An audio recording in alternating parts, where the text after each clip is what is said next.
Good morning, students. Today we are discussing the subject pharmacognosy, in which we are doing the chapter number fibers. सबसे पहले what are fibers?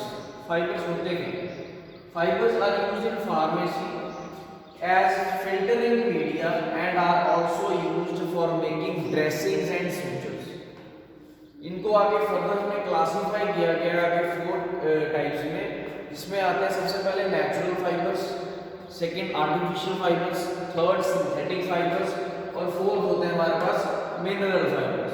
तो सबसे पहले हमारे पास natural fibres होते हैं। तो नेचुरल फाइबर्स क्या होते हैं आपके? ये नेचुरल फाइबर्स होते हैं जो हमें ऑब्टेन्ड होते हैं वेजिटेबल ओरिजिन से। जो वेजिटेबल ओरिजिन से जो ऑब्टेन्ड होंगे लाइक कॉटन, हेम्प, फ्लैक्स वगैरह, और एनिमल फाइबर से ऑब्टेन्ड होंगे वूल एंड सिल्क। उसके बाद होते हैं आर्टिफिशियल फाइबर्स। ये ऑब्टेन्ड होते हैं हमें फ्रॉम रीजनरेटेड कार्बोहाइड्रेट से एंड रीजनरेटेड प्रोटीन फाइबर से और केमिकली मॉडिफाइड फाइबर, जैसे कि एग्जांपल विस्कोस, एसीटेट, रेयॉन्स, सेलुलोज। उसके बाद आते हैं हमारे पास सिंथेटिक फाइबर्स। इसमें आपको एग्जांपल होती है नायलॉन, टेरिलिन, और लास्ट में आते हैं हमारे पास मिनरल फाइबर, जिसमें एग्जांपल होती है एस्बेस्टोस एंड ग्लासेस वगैरह या एस्बेस्टोस। इसके बाद सबसे पहले हमारे पास आती है एब्जॉर्बेंट कॉटन। एब्जॉर्बेंट कॉटन में इसमें हमने स्टडी करना है, क्योंकि हमें वैसे ही जैसे पैरामीटर के हिसाब से करते हैं। तो सबसे पहले इसका कॉमन नेम एब्जॉर्बेंट कॉटन का कॉमन नेम, इसको हिंदी में कपास भी बोलते हैं, इंग्लिश में प्यूरिफाइड कॉटन बोलते हैं। उसके बाद आता है हमारे पास biological source. Biological source, the cotton is obtained from or consists of epidermal trichome of seeds of Gossypium herbaceum, belongs to family Malvaceae. उसके बाद होता है हमारे पास geographical source. Cotton is cultivated in USA, Egypt, Africa, China and India. In India it is cultivated in Rajasthan, Maharashtra, UP, Bihar etc. उसके बाद हम इस chapter में हम कल्टीवेशन, कलेक्शन एंड प्रिपरेशन जरूर पढ़ेंगे।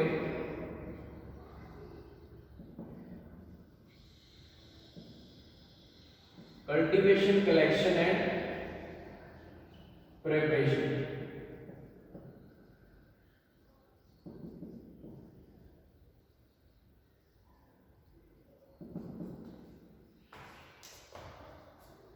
कल्टीवेशन, कलेक्शन हमें कैसे करना है? It is a shrub or a small tree but grown annually।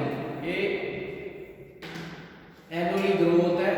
it is cultivated near to the rivers, rivers के आसपास ये cultivated होता है। it is cultivated from seeds। plants bear 3 to 5 celled capsule and each capsule containing 30 to 35 seeds। जो इनके plant रहता है वो क्या होता है? इसमें 3 to 5 सेल्ड कैप्सूल होते हैं, 3 to 5, और हर कैप्सूल के अंदर 30 to 35 सीड्स होते हैं। तो the ripe capsule are collected, जो पक जाते हैं कैप्सूल को कलेक्ट किया जाता है, ड्राई किया जाता है and taken to the grinding process to separate the hairs from seeds. Long and small hairs are separated from various devices. जिसमें लॉन्ग हेयर्स आएंगे, जिसमें शॉर्ट आएंगे, उनको अलग अलग सेपरेट कर दिया जाएगा वेरियस डिवाइसेस के साथ। Short length hairs are known as linters. जो शॉर्ट लेंथ वाली होंगे हेयर्स वो क्या कहलाती हैं? लिंटर्स, जो कि यूज की जाती है the manufacture of absorbent cotton, wool and rayon. और जो लॉन्ग हेयर्स होते हैं वो यूज होते हैं हमारे फैब्रिक्स में, cloth making.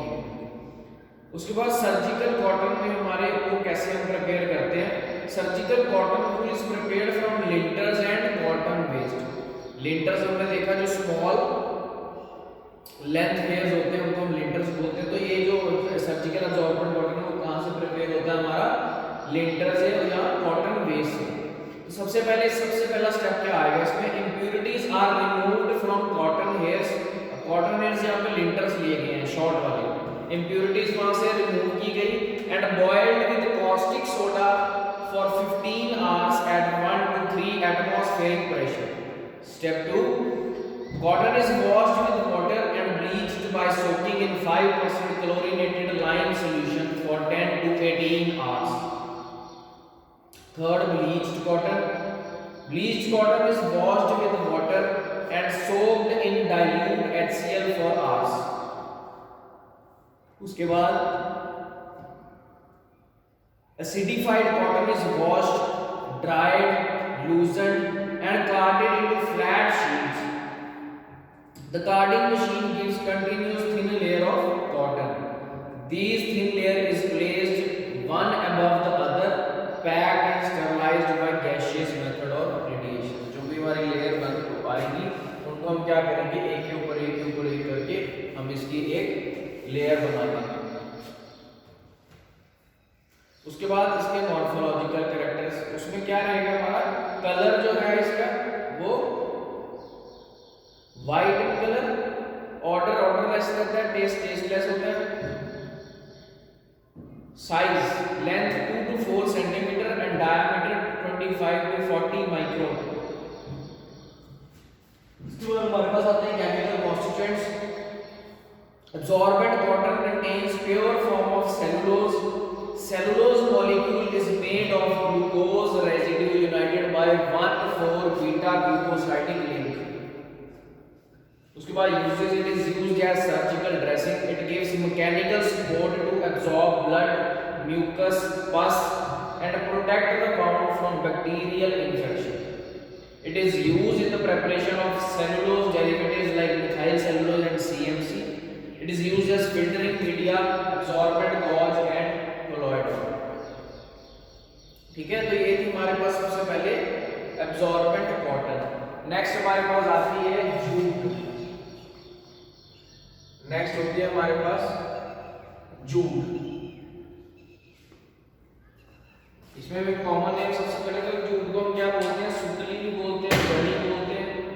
Biological source, it consist of strands of phloem fibre from the stem bark of Corchorus olitorius family Tiliaceae. Geographical source, cultivated in India, chiefly in Bengal and Assam.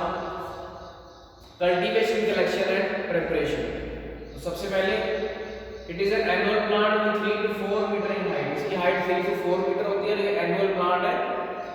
Collected in the month of July at the flowering stage. Flowering stage में जुलाई की month में ये collect किया जाता है इसको. Straight branches of stem are cut and leaves are removed. Bundle of stems are formed and submerged into stagnant water for 10 to 12 days. Stagnant water आपका जो हमारे standing water होते हैं जैसे ponds, lakes वगैरह. These are covered with straw to protect them from direct sunlight and this process is known as retting. इस process को हम क्या बोलते हैं, retting. During retting process, phloem and parent comatose tissues of bark get separated from the wood. जो wood से उसके जो phloem fibers हैं वो remove हो जाएंगे, वहाँ से separate हो जाएंगे. After retting, the ends of stems are beaten with a mallet to separate the wood from fibers. The fibers are cleaned by jerking them backwards and forward on the surface of water. These are hung up in sunlight for drying and bleaching. These are graded according to their color, glossiness and length. इनको grade किया जाता है आगे further according to their colour, glossiness, जिसकी shine ज्यादा रहेगी और length के हिसाब से. It is 1 to 3 meter in length and 30 to 140 micrometer in diameter. Individual jute fiber is 0.8 to 5 mm in length and 10 to 25 micrometer in diameter. बाकी इसमें इसके मॉर्फोलॉजिकल कैरेक्टर्स के हिसाब से चलेंगे तो ये येलोइश ब्राउन कलर होता है. इसका टेक्सचर जो रहता है वो कोर्स होता है और हाई टेंसाइल स्ट्रेंथ होती है. हाइग्रोस्कोपिक इन नेचर होता है, एब्जॉर्ब करता है मॉइस्चर को ये. उसके बाद इसके केमिकल कॉन्स्टिट्यूएंट में it composed of lignocellulose. It contain true cellulose 53%, hemi cellulose 22%, lignins 11%, fat and wax 1%, ash 1% and moisture 12%. Uses, it is used as filtering and staining medium. It is used for making coarse wax. It is used for manufacturing toys. तो ये थे हमारे पास jute and absorbent cotton. बाकी हम next video में discuss करेंगे silk and wool. Thank you.